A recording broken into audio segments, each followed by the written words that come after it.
so yeah, Wanda Herrera is somewhere that we will continue to do that kind of work, keep advancing and delineating targets, and get ourselves prepped up for the eventuality that we can go in and do a more sustained and systematic program of exploration that would include drilling. Great. Welcome back inside our proactive newsroom. And joining me now is Jeffrey Wilson. He is the CEO of Precipitate Gold. And Jeffrey, it's good to see you. How are you? I'm doing well, Steve. Thanks. How are you?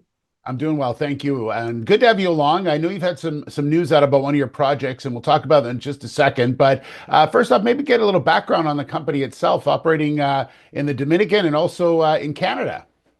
Yeah, so Precipitate Gold is a junior exploration company. We're focused in the Dominican Republic, which is a bit of a unique jurisdiction, but it's an area where one of the biggest gold mines in the world is operating. That's Barrick's Pueblo Viejo.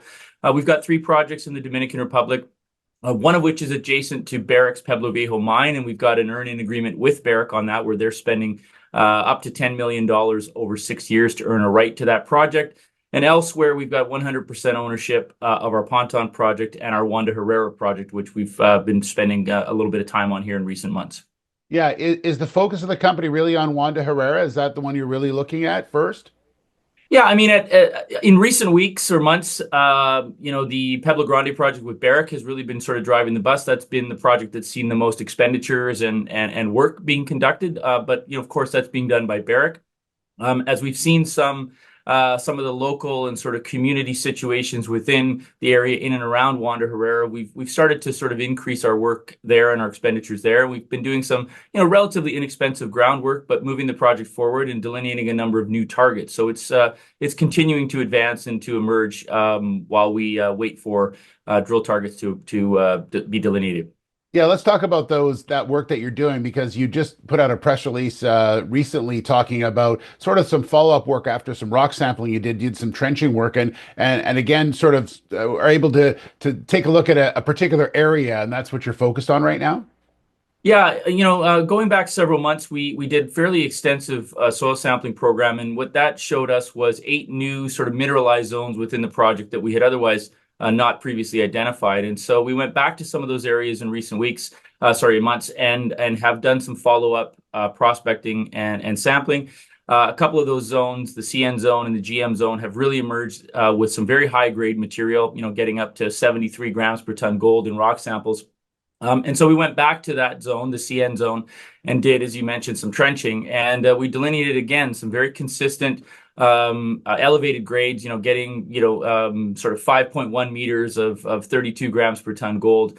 So this is an area that is sort of progressing, and each step that we've taken has advanced that zone further. And we're excited to go back and do some more follow-up work here in the months ahead. Yeah, is that sort of going to be the focus this fall, is to get crews back there and do a little more work there? And how does that lead into 2025 as well? Yeah, I mean, there are some sensitivities in this area and in this Yeah. project region where one of our neighbors has been sort of awaiting a long-awaited exploitation permit, and so we've sort of tread cautiously here with the work that we've been doing, but inexpensive, low-level groundwork, boots on the ground, making sure that the project is continuing to advance as we await for a little bit more clarity from our neighbors and from sort of the local community.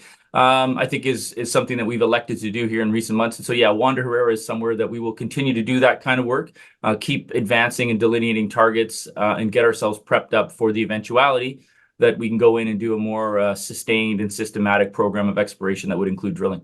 Yeah, and lastly, just on the other project, as you mentioned, there's an earn-in happening there. I would imagine your shareholders are always interested in what's going on there. The work is still obviously continuing, and there's a lot of it happening. Yeah, Barrick's been a good partner. They've spent $5 million over the past 4 years. They've drilled 1 target area, and will be going in and have set up 2 new zones that they've sort of targeted for drilling either later this year or early next year. So, marching through the process there with respect to permits and all the necessary preparations. But we expect Barrick to continue on with this earn-in agreement. There's another $5 million to be spent in the next 2 years. And so, yeah, there should be some news flow coming out of that project as well in the months ahead. Exciting times ahead for sure. Jeffrey, thanks so much. Good to see you, and good luck with everything. Great. Thanks, Steve. Appreciate the opportunity. All right, Jeffrey Wilson, the CEO of Precipitate Gold.